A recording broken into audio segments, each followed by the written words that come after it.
नमस्कार दर्शकों। सीबीआई ज्यादा सक्रिय है या फिर ईडी? ये सवाल हम इसलिए पूछ रहे हैं क्योंकि एक ऐसी खबर सामने आई है जो शायद आपने अब तक अपनी टेलीविजन की स्क्रीन पर नहीं देखी हो। जो खबर आपको जानना जरूरी है, वो खबर जो आपके सामने पहले तो बहुत बड़ा चढ़ाकर पेश की गई थी, लेकिन अब जब कोर्ट का फैसला आया है तो आपको नजर नहीं आ रही कहीं भी।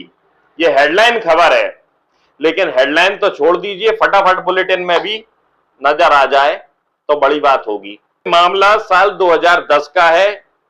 साल 2010 में मोदी जी की सरकार केंद्र में नहीं थी, लेकिन फिर भी जब कॉमनवेल्थ घोटाला चर्चा में आया, मीडिया ने इस विषय को उठाया सीएजी की रिपोर्ट के आधार पर, तब सीबीआई ने केस दर्ज किया और आयोजन समिति के प्रमुख सुरेश कलमाड़ी से पूछताछ की गई।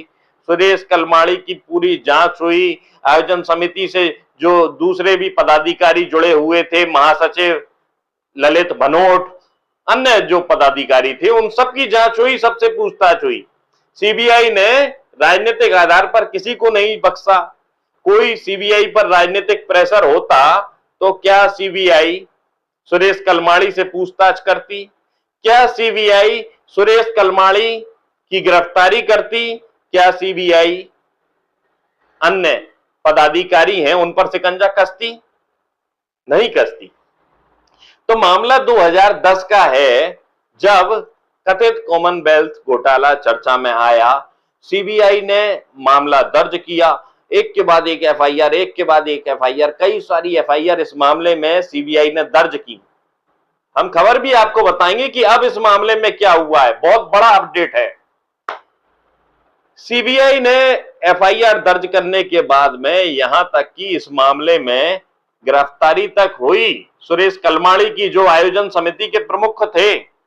9 महीने उन्होंने जेल में बिताए।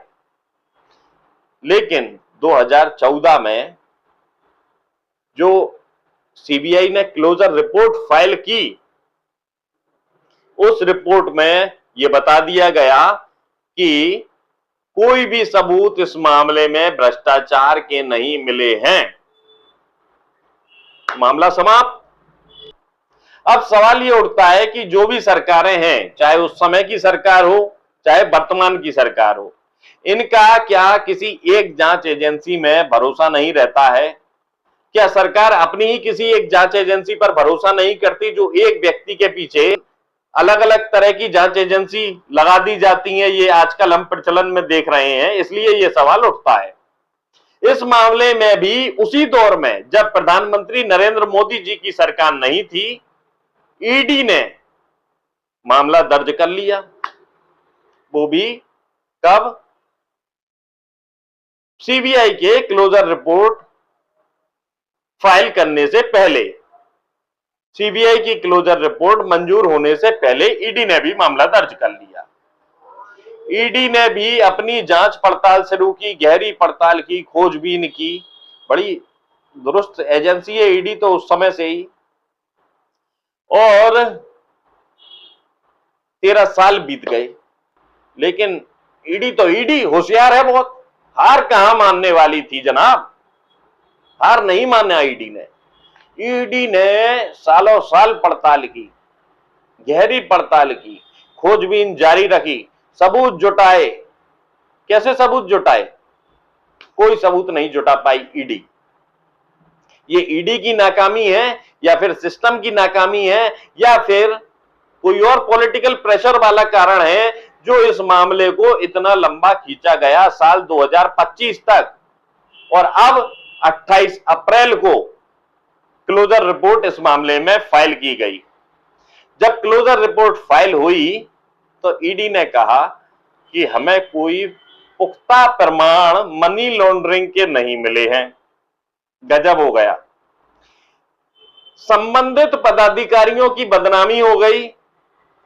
9 महीने पदाधिकारी एक जेल में रह लिए, लेकिन एजेंसियों को प्रमाण नहीं मिले।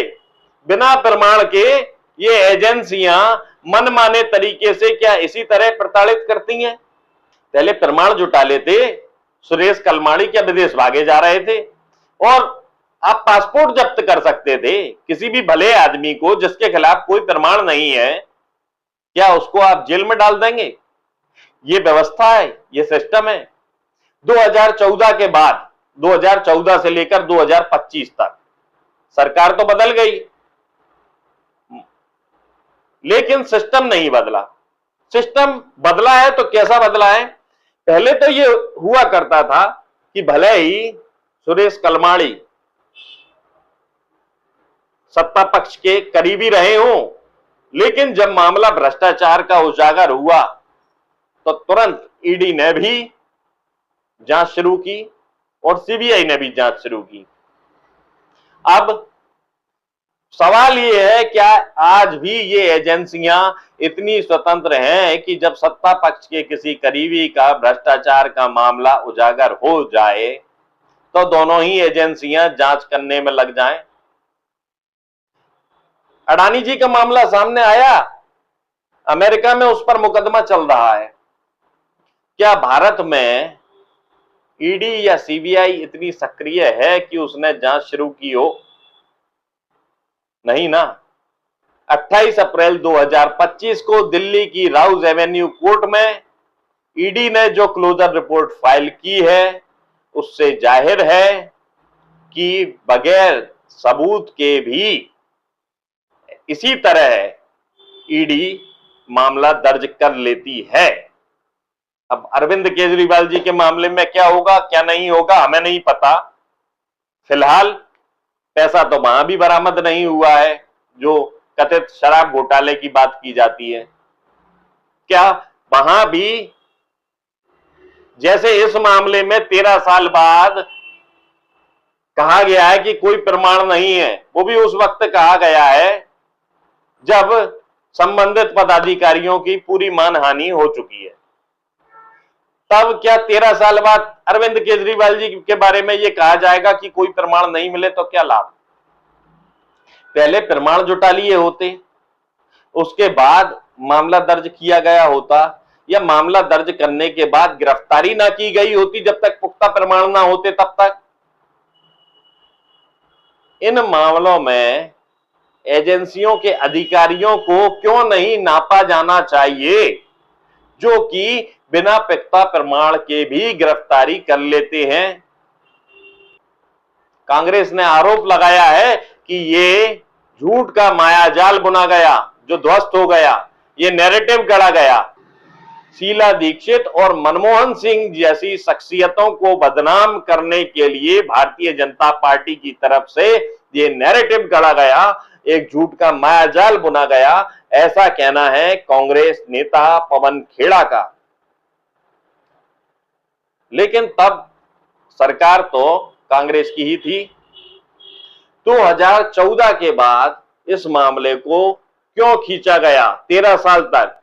क्या ईडी को भरोसा नहीं था सीबीआई पर, या फिर सरकार को भरोसा नहीं है सीबीआई पर जो कि उसके बाद के सीबीआई आरोप सिद्ध नहीं कर पाई, या सीबीआई प्रमाण नहीं जुटा पाई तो अब ईडी को लगा देती है, या फिर केवल और केवल ये मामले को लंबा खींचने के लिए, परेशान करने के लिए इस तरह की कार्रवाई की गई।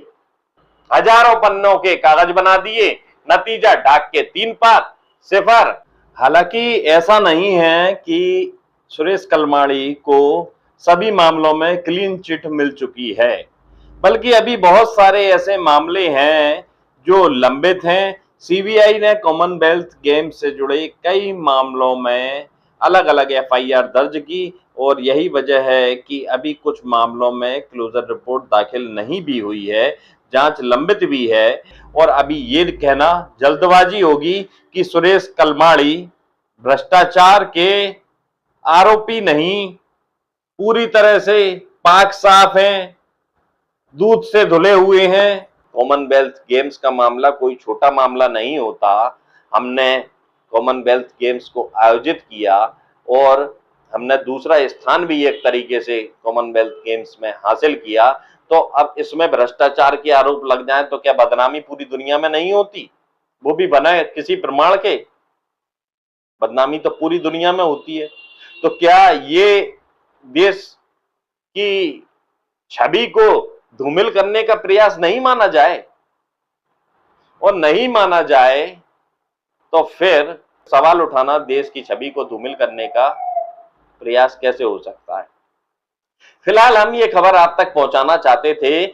सवाल अब आखिरी ये है कि क्यों नहीं सरकारें सिर्फ किसी एक एजेंसी पर भरोसा करती हैं? तो जिस पर आपको भरोसा हो उससे काम लीजिए, जांच कराइए। क्यों एजेंसियों का समय बर्बाद करते हैं, लोगों का समय बर्बाद करते हैं और अपना भी समय बर्बाद करते हैं? गुजारिश यही है कि वक्त की बर्बादी नहीं होनी चाहिए, किसी सामान्य ऐसे व्यक्ति को परेशान नहीं होना चाहिए जिसका कहीं कोई आपराधिक मामला ही ना हो और उसे पूछताछ के लिए परेशान किया जाए या उसे जेल में डाल दिया जाए या उसे और भी किसी तरह की कोई परेशानी झेलनी पड़े। नमस्कार, मैं सौरभ दुबे।